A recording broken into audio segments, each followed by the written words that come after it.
जिंदगी एक पहिए की तरह है जो घूमता रहता है।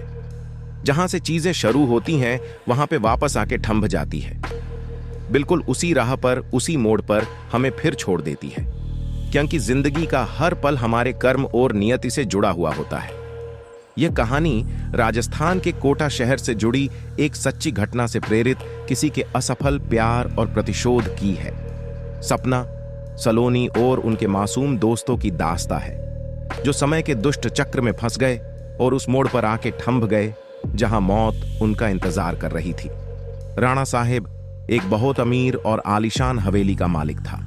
उन्हें अपने से 10 साल छोटी उम्र की लड़की से प्यार हो गया था, लेकिन वो लड़की राणा साहब को अपने प्यार के मायाजाल में फंसा के उनकी जायदाद को छीन लेना चाहती थी। एक बार उस लड़की ने अपने प्रेमी के साथ मिलकर राणा साहब को मार मार कर जिंदा जमीन में गाड़ दिया। राणा साहब चीखे, चिल्लाए, लेकिन उस लड़की ने उनकी एक न सुनी। बाद में राणा साहब में मरते मरते शाप दिया कि मैं किसी को नहीं छोड़ूंगा, हर प्रेमी को मार दूंगा। जिस तरह मेरे साथ धोखा हुआ है, मैं हर प्रेमी को मिटा दूंगा, मैं सबको मिट्टी में मिला दूंगा। और राणा साहब की मौत हो गई। उन दिन के बाद वो जगह और वो हवेली शार्पित हो चुकी थी। वहां जो भी जाता था वो कभी भी वापस नहीं आ पाता था। कुछ दिनों के बाद उस हवेली पे एक प्रेमी कपल वहां पे घूमने के लिए आए। सपना और रजत, उन दोनों की सगाई हो चुकी थी, लेकिन शादी करनी बाकी थी। सपना अपने घर में किसी को कुछ बताए बिना रजत के साथ आई थी। सपना और रजत मजाक मस्ती में उस जगह पहुंच गए जहां पे राणा साहब जो जिंदा दफन कर दिया था। अचानक रजत उस जगह पे गिर जाता है और उसका पैर जमीन के नीचे घुसने लगता है। यह देखकर सपना डर जाती है और मदद के लिए चीखने चिल्लाने लगती है, लेकिन कोई भी उसकी आवाज नहीं सुन पाता है। सपना जब उस हवेली में मदद के लिए जाती है तो वहीं उसे किसी की के होने का आभास होता है। उसी वक्त तुरंत सपना गिर जाती है और कोई उसका पैर पकड़कर उसी जगह पर खींच के ले जाता है जहां राणा साहब और रजत दफन हुए थे। बाद में सपना भी उसी जगह पर दफन हो जाती है। कुछ दिन बाद जब सपना अपने घर नहीं पहुंचती है, तब उसकी बहन सलोनी अपने पति समीर और कुछ मित्रों के साथ उसे ढूंढते ढूंढते उस हवेली पे पहुंच जाते हैं। समीर एक पैरानॉर्मल एक्टिविटी का एक्सपर्ट है।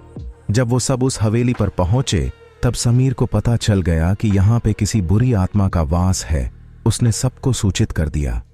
उसी रात को उन सभी के साथ कुछ अजीबो गरीब घटनाएं होने लगती हैं, जैसे कि नल से पानी टपकना, अपने बेडरूम में मिट्टी का आ जाना, रूम की खिड़की या अपने आप हिलने लगना, किसी के रोने की ओर चिल्लाने की आवाज आना। यह सब देखकर वो सभी डर जाते हैं और उनमें से एक भागने की कोशिश करता है, लेकिन राणा साहब की प्रेतात, आज भी राणा साहब की प्रेतात्मा वहां घूमती रहती है। दूसरे दिन जब उन लोगों को पता चलता है कि उनका एक साथी गायब है, तब वो लोग और भी डर जाते हैं।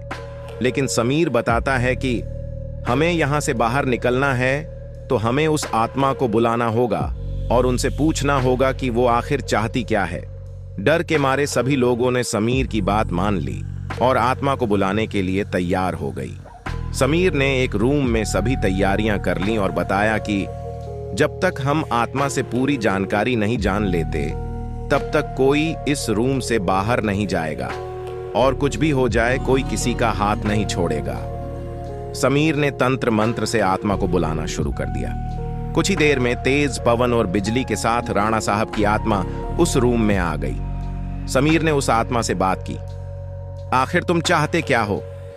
तो लोगों को क्यों मार रहे हो? कौन हो तुम? राणा साहब की आत्मा ने कहा, निकल जाओ यहां से, मैं किसी को भी नहीं छोड़ूंगा, सब मारे जाएंगे, जो भी यहां आए गया उन सबको मार दूंगा। इतना कहकर वो आत्मा चली गई। वो लोगों ने बाद में सपना की आत्मा को बुलाया और पूछा आखिर उसके साथ हुआ क्या था। सपना की आत्मा ने उन सभी को सारी हकीकत बात दी और बोली, मुझे राणा साहब ने जमीन के नीचे दफन कर दिया है, प्लीज मुझे यहां से निकालो। सलोनी ने अपने बहन सपना से पूछा, राणा साहब की आत्मा को कैसे मारा जाए? सपना ने बताया कि जहां राणा साहब ने हम सबको दफनाया है वहां पास में माताजी का त्रिशूल है। उस त्रिशूल से राणा साहब की आत्मा को मार जा सकता है और इस महल को उनकी चंगुल से बचाया जा सकता है। इतना कहकर सपना की आत्मा वहां से चली गई। समीर, सलोनी और बाकी दोस्तों लोग तुरंत उस जगह पे गए जहां राणा साहब को दफनाया गया था। राणा साहब की आत्मा ने उन सभी को त्रिशूर के पास जाने के लिए रोका, लेकिन सलोनी की भी तरह उस त्रिशूर के पास पहुंच गई और उसी त्रिशूर से राणा साहब पे वार किया। कुछ ही देर में राणा साहब और उनके साथ वो सभी आत्माओं को मुक्ति मिल गई जिसे राणा साहब ने दफनाया था।